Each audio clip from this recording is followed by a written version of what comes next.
네, 오늘 말씀에 보시면 야곱이라는 사람이 나옵니다. 성경에는 수많은 인물이 나오는데 저는 이 야곱을 좋아하는 사람을 별로 본 적이 없습니다. 솔직히 저도 이 야곱을 그렇게 좋아하지는 않습니다.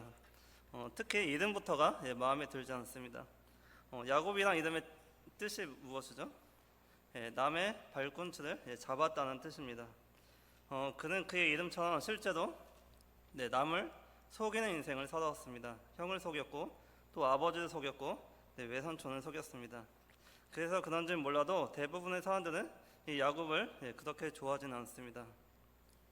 하지만 저는 오늘 말씀을 묵상하면서 성경에 나오는 모든 인물 중에서 하나님으로부터 가장 큰 축복을 받은 사람이 이 야곱이 아닐까라는 생각을 하게 되었습니다. 하나님께서는 분명히 야곱에게 큰 복을 주셨습니다. 이스라엘 민족의 시조가 되게 하셨고 또 친히 야곱의 하나님이라고 칭하여 주셨습니다. 이처럼 하나님은 야곱의 하나님이 되어주셨습니다. 그래서 오늘 말씀해 보시면 오늘 말씀은 단순하게 베델에서 하나님을 만난 야곱의 이야기가 아닙니다. 오늘 말씀은 하나님께서 야곱의 모든 인생 속에 개입하셔서 야곱의 하나님이 되어주셨던 것처럼 하나님께서 우리의 모든 인생 속에 개입하셔서 우리 하나님이 되어주신다는 놀라운 축복의 말씀입니다. 그렇게 저는 이 야곱의 인생이 우리 인생과 닮아있고 또 우리에게 실제적인 신앙의 본보기가 되고 있다고 생각하기에 오늘 말씀을 함께 나누면서 야곱의 하나님이 나와 함께 하시고 또 나의 하나님이 되어주신다는 믿음을 갖고 살아가게 되기를 소망합니다. 오늘 말씀은 야곱이 고향으로 떠나는 장면으로 시작합니다. 10절 말씀에 보시면 야곱은 고향이었던 브엘세바를 떠나서 외산촌에 있는 하란을 향해 가고 있습니다. 지금 야곱이 고향을 떠나는 것은 어떤 새로운 인생의 목표를 향해서 가고 있는 것이 아닙니다. 야곱은 형의 장자권을 빼앗았고 또 아버지의 축복도 가로챘습니다. 야곱은 지금 형에 대한 두려움 때문에 어쩔 수 없이 고향을 떠나게 된 것입니다. 외산촌에 있었던 하단까지 가려면 하루 종일 걸어서 한 달 이상을 가야 되기 때문에 야곱의 마음은 아마도 부담과 두려움으로 가득했을 것입니다. 야곱이 그 먼 길을 가면서 어떤 생각을 했을지는 쉽게 짐작할 수 있습니다. 분명히 아버지로부터 축복까지 받았는데 축복은커녕 왜 고생길을 가야 되는지, 또 형으로부터 장자권을 샀는데 왜 자신에게 주어진 유산이 아무것도 없는지 분노와 허탈함, 또 후회와 또 부모와 이별할 수밖에 없는 슬픈 마음이 그를 힘들게 했을 것입니다. 이렇게 자녀들이 커서 부모를 떠나는 것은 아주 자연스러운 일입니다. 하지만 야곱은 이런 경험이 처음이었기 때문에 야곱은 분명 두려움과 긴장의 연속이었을 겁니다. 보통 하나님을 믿는 사람들은 이런 상황에 처하게 되면 먼저 하나님을 찾게 되어 있습니다. 하지만 오늘 말씀 어디에도 야곱이 하나님을 찾았다는 이야기가 없습니다. 믿음은 들음에서 난다는 말씀처럼 믿음의 가정에서 자란 자녀들은 자연스럽게 하나님의 말씀을 듣고 자라나기 때문에 믿음을 가지는 경우가 많습니다. 하지만 오늘 말씀에서 야곱은 하나님을 찾고 있지 않습니다. 야곱이 믿음이 있었는지 믿음이 없었는지 성경은 말하지 않습니다. 하지만 분명한 것은 야곱은 할아버지 아브라함과 또 아버지 이삭으로부터 하나님에 대한 이야기를 수도 없이 많이 들어봤을 거라는 겁니다. 그럼에도 야곱은 지금 가장 어려운 시기, 또 마음의 부담과 두려움, 공포도 가득한 지금 이 시점에 하나님을 찾고 있지 않습니다. 아마도 야곱은 하나님을 경험해보지 못한 것 같습니다. 야곱은 믿음의 가정에서 자라났지만 하나님은 나랑 아무런 상관도 없으신 분이며 또 그 하나님은 나의 하나님이 아니라 할아버지의 하나님, 아버지의 하나님으로만 생각하고 있었던 것 같습니다. 그렇게 야곱은 하나님을 찾지 않은 채 하루하루 고된 발걸음으로 하나님을 향해 걸어가고 있습니다. 그러다가 한 곳에 이르러 한 돌을 베개 삼아 잠을 자게 됩니다. 그런데 잠을 자는 중에 야곱은 꿈을 통해서 놀라운 경험을 하게 됩니다. 바로 꿈속에서 하나님을 만나게 된 것입니다. 야곱은 하나님을 찾지 않았지만 하나님께서는 친히 야곱을 찾아오셨습니다. 하나님과의 만남은 야곱이 전혀 기대하지 않았던 곳에서 이루어졌습니다. 그곳은 평상시에 하나님께 예배드리던 장소가 아니었습니다. 지금 살기 위해 도망가는 중이었고 너무 피곤해서 길바닥에서 잠을 잘 수밖에 없는 그런 환경이었습니다. 이것은 하나님이 우리를 찾아오시는 때가 언제인지를 보여주고 있습니다.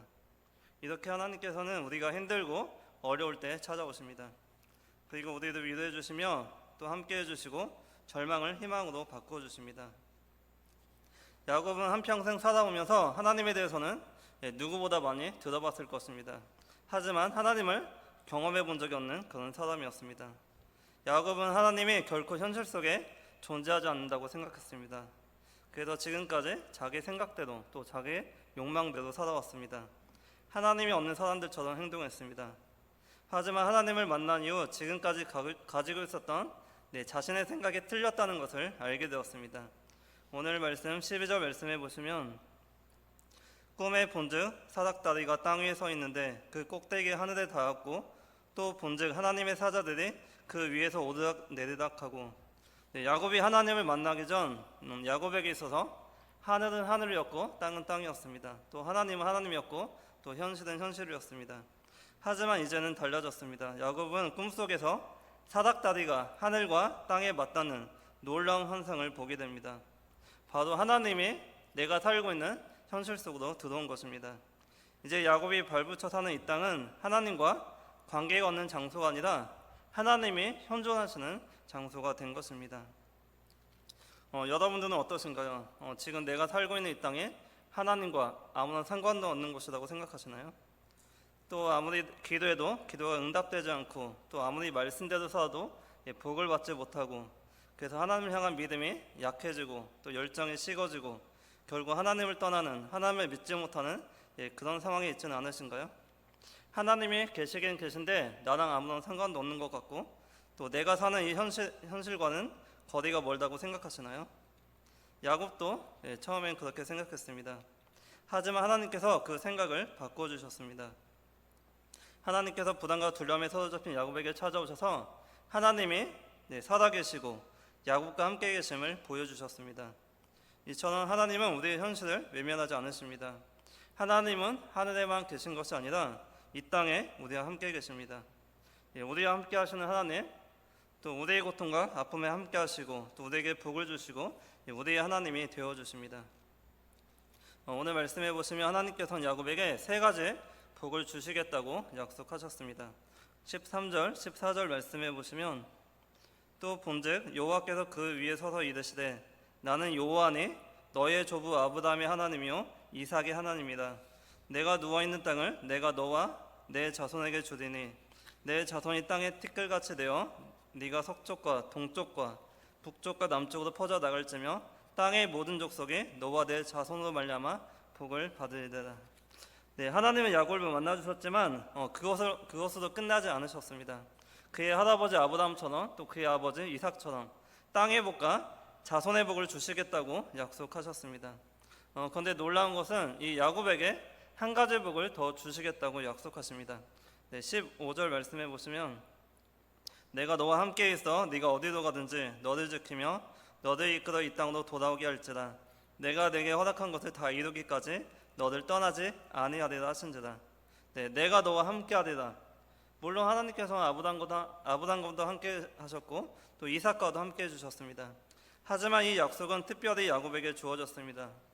이 약속은 아무런 고난도 없고 또 갈등도 없이 사는 이삭과 같은 사람들에게 주어진 약속이 아닙니다. 이 약속은 야곱과 같이 생사가 위험에 처해 있는 사람들에게 꼭 필요한 약속입니다. 하나님께서는 이 약속과 같이 언제나 야곱과 함께 하셨고 또 야곱의 하나님이 되어주셨습니다. 이처럼 야곱의 하나님은 임마누엘의 하나님인 것입니다. 언제 어디서나 나를 지켜주시고 나와 함께 하시는 하나님, 이분이 바로 야곱의 하나님이시며 우리 하나님이십니다. 내가 너와 함께 하리라. 이 약속의 말씀은 이때부터 성경 전체에 흐르는 중심 주제가 되었습니다. 이스라엘의 위기 순간이 찾아올 때마다 이 약속은 항상 주어졌습니다. 또 예수님에게 붙여진 이름 역시 이것과 관련이 있으며 또 마태복음에서 예수님께서 그에게 주신 마지막 명령에서도 이것을 찾아볼 수 있습니다. 이처럼 하나님께서는 야곱에게 임마누엘의 하나님이 되어주시겠다고 약속하셨습니다. 누구나 하나님을 만나면 인생이 변화되는 것처럼 이때부터 야곱도 상당한 변화를 경험하게 됩니다. 16절 말씀해 보시면 여호와께서 과연 여기 계시거늘 내가 알지 못하였도다. 야곱은 이제서야 하나님의 존재를 깨닫게 되었습니다. 그리고 21절 말씀에서는 하나님을 드디어 나의 하나님이라고 고백하고 있습니다. 그동안 야곱에게 하나님은 할아버지의 하나님, 아버지의 하나님이었습니다. 그런데 이제는 나의 하나님이라고 고백합니다. 하나님이 내 삶의 주인이심을 깨닫게 된 것입니다. 야곱은 이제까지 하나님을 알지 못했습니다. 어려서부터 믿음의 가정에서 자라났고 또 믿음의 이야기를 들으며 자라났지만 베델에서 하나님을 만나기 전까지 하나님의 존재를 부정해왔고 또 하나님을 나의 하나님으로 고백해오지 못했습니다. 아마도 우리의 자녀들도 마찬가지일 거라고 생각합니다. 비록 내가 하나님을 경험했고 하나님을 위해 열심히 살고 있지만 내 자녀들은 그렇지 않을 수 있습니다. 제가 예전에 사역했던 교회에 어떤 고등학생이 있었습니다. 저는 이 친구가 우연히 가다가 이 친구가 하는 말을 듣게 되었는데 자기는 대학생이 되면 교회에 안 나가겠다고 하는 이야기를 들은 적이 있습니다. 저는 그 친구가 친척 중에 목사님도 계시고 또 가족들 전부 교회 열심히 나오는 믿음의 가정에서 자라나서 나중에 성인이 되어서도 교회 잘 나올 거라고 생각을 하고 있었습니다. 하지만 이 이야기를 듣고서 조금 충격을 받았습니다. 그래서 이 친구가 지금까지 믿어왔던 하나님이 어떤 하나님이었는지 굉장히 궁금했습니다. 이렇게 1세대의 믿음이 2세대와 같을 수는 없습니다. 또 2세대의 믿음이 3세대의 믿음과 같을 수는 없습니다. 우리의 자녀들도 지금 교회에 잘 나오든 그렇지 않든 야곱과 같이 나의 하나님이라고 고백하지 못하고 또 할아버지 하나님, 아버지 하나님만 알고 있을 수 있습니다. 아마도 많은 분들이 믿음이 없는 자녀들 때문에 고민이 많으실 겁니다.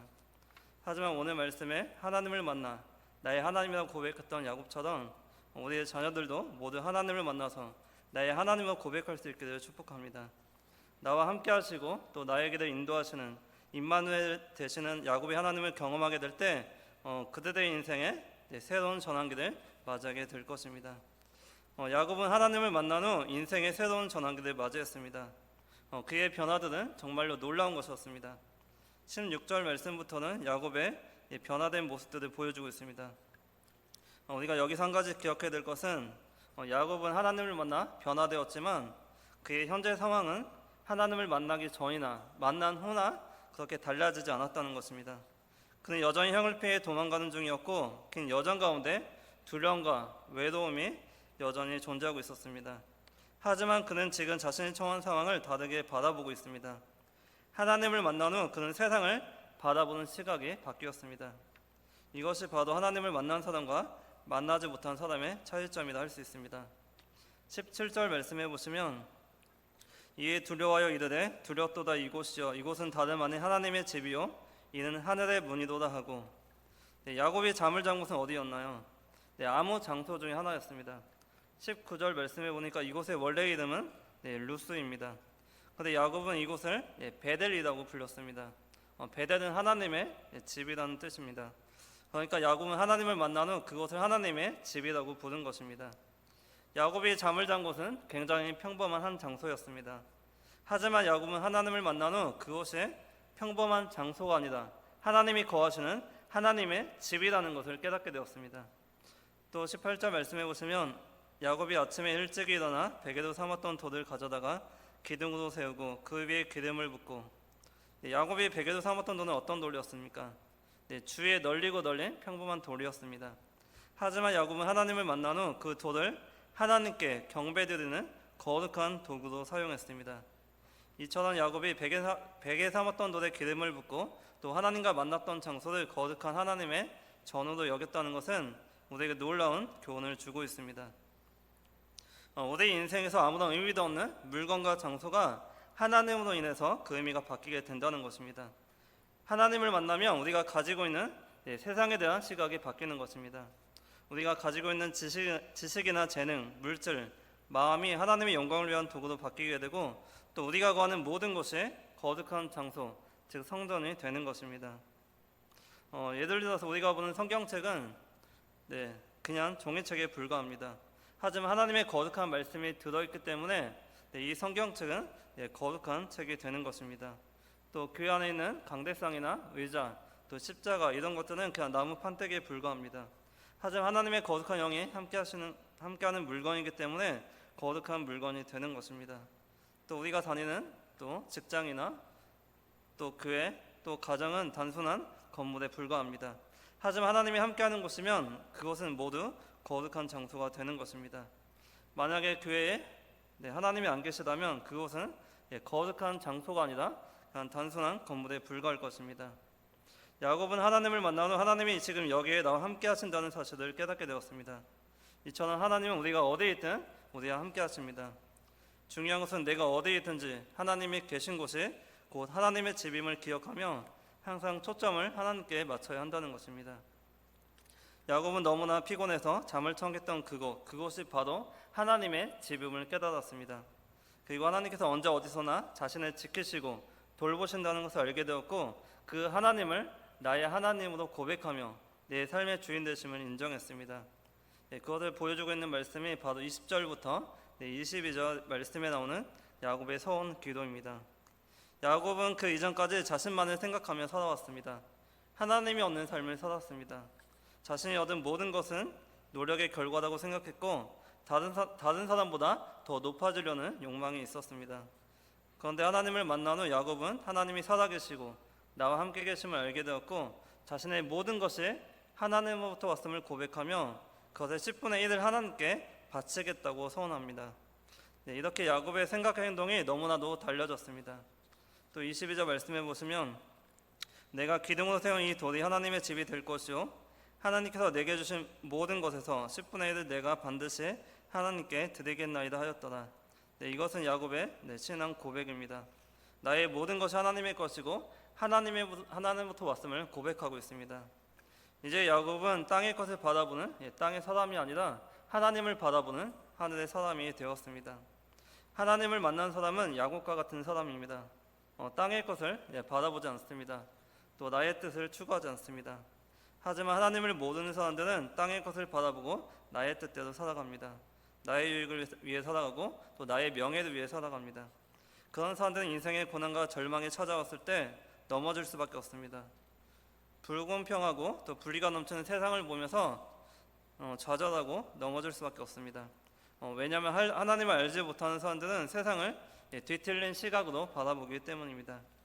하지만 하나님을 바라보는 사람들은 그렇지 않습니다. 세상이 아름답게 보입니다.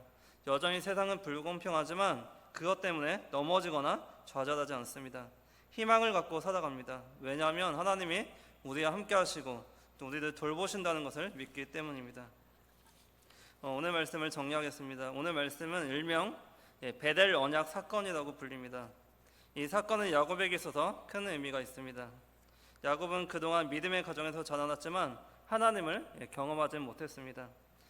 형을 피해 도망가는 그 길, 두려움과 외로움에 휩싸이는 그때 야곱은 하나님을 만나게 되었고 또 하나님을 나의 하나님하고 고백하며 나의 모든 것이 하나님으로부터 왔음을 고백하며 인정하게 됩니다.